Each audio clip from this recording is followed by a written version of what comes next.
Hi guys! අදත් මම වෙනද වගේම ඔයගොල්ලොත් එක්ක එකතු වෙලා කුකින් වීඩියෝ එකක් අරන් එන්න හිතුවා. ඉතින් අද මම හිතුවා ඔයගොල්ලොත් එක්ක එකතු වෙලා හාල් මැස්සු බැදුමක් හදන්න ඕනි කියලා. කියන්න ඕන විශේෂ දේ තමයි මගේ පේජ් එකේ මම හදන්නේ විශේෂම කෑම නෙමෙයි. නමුත් අපි එදිනෙදා ගෙදර දොරේ අපි අතින් යොම් පියුම් වෙන දේවල් තමයි මම හදන්නේ.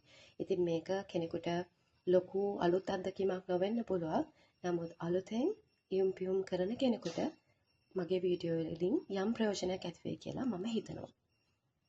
එතකොට මේ තියෙන්නේ මම සෝදලා පිරිසිදු කරගත්ත හාල් මැස්සෝ. ඒකට මම ගත්තා මම මිරිස් නෙමෙයි පාවිච්චි කරන්නේ කොච්චි, රම්ප කරපිංච, ඒ වගේම ලූණු. මම ලූණු මෙතනදී ලොකු ප්‍රමාණයක් යොදා ගන්නවා හාල් මැස්සන්ට සමාන ප්‍රමාණයක් වෙන්න. ඉතින් අපි බලමු මම කොහොමද මේ වීඩියෝ එක ඔයගොල්ලොත් එක්ක කරන්න කියලා. මම හාල් මැස්ස බැදිමට පාවිච්චි කරන්නේ ඇතිලියක් නෙමේ තාච්චියක්. දැන් තාච්චිය රත් වෙලා නිසා මම මේකට තෙල් එකතු කර ගන්නවා. මම තාච්චියක් යොදාගත්තේ ඇතිලියක් පාවිච්චි කරොත් හාල් මැස්ස කියන්නේ අපි ටික වෙලාවක් බැදෙන්න දෙන්න ඕන දෙයක් නේ, අඩිය අල්ලන්න පුළුවන් ඉක්මනින්. ඒක හින්දා තමයි මම තාච්චියක් පාවිච්චි කරේ. දැන් මම තෙල් එක රත් වුණාට පස්සේ මේකට අනිත් දේවල් එකතු කර ගන්නවා. තෙල් එක රත් වෙලා නිසා මම මේකට කරපිංච රම්ප එකතු කරනවා. මම මෙතෙන්දි පාවිච්චි කරන්නේ බැදුම්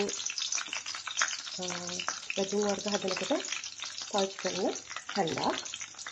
දැන් මම මෙතනදී එකතු කරන්නේ කෑලි මිරිස් කුඩු. රම්ප එක චුට්ටක් බැදෙන්න දෙනවා. දැන් මම මෙතනට එකතු කරනවා කෑලි මිරිස් කුඩු.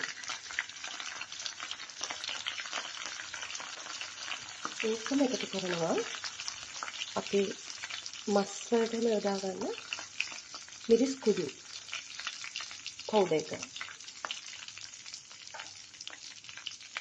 ඒ වගේම කහ කුඩු චුට්ටක් පාවිච්චි කරනවා. සමහරු නම් හාල් මැස්ස බැදීමකදී 3-5 වර්ග පාවිච්චි කරනවා. නමුත් මම 3-5 වර්ග භාවිත කරන්නේ නැහැ.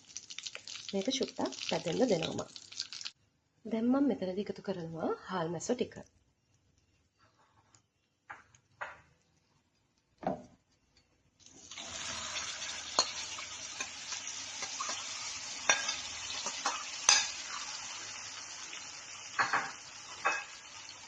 දැන් මම එකතු කරපු හාල් මැස්සෝ මිරිස් එක කලවම් කරගන්නවා.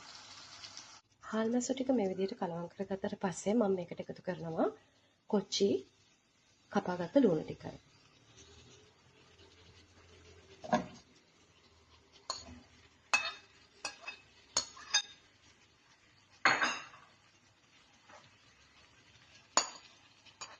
ඊට පස්සේ කලවම් කරගන්නවා.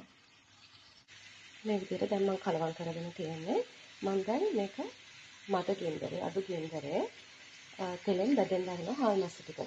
ගෑස් එක ගොඩක් වැඩි කරොත් මේක එකපාරට කර වෙනවා. ඒකින්ද අඩු ගින්දරේ ටික වෙලාවක් වැඩියෙන් මම හාල් මැස්ස ටික තෙලෙන් බැදෙන්න දෙනවා.